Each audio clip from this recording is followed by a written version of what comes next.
To my channel చైత్రాస్వల్. ఈరోజు నేను కరివేపాకు కారపొడి అయితే చేస్తున్నాను అన్నమాట. సో అది నేను ఎలా చేస్తానో చూడండి. కావాల్సిన ఇంగ్రీడియంట్స్ చూసేద్దాం.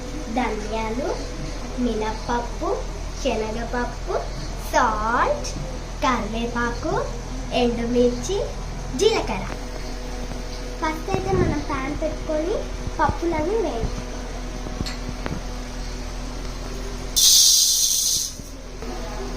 నెక్స్ట్ అది అయిపోయిన తర్వాత నెక్స్ట్ మినప్పప్పు వేయాలి.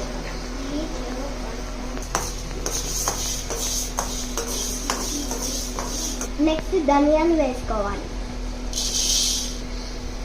ఇప్పుడు మనం జీలకర్ర వేసుకోవాలి. ఇప్పుడు మనం ఆయిల్ వేసుకొని ఎండుమిర్చి, ఇప్పుడు మనం కరివేపాకు వేసుకోవాలి.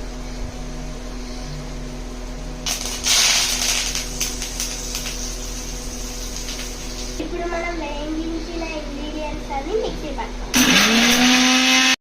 కరివేపాకు కారపొడి రెడీ. మీరు కూడా ట్రై చేయండి.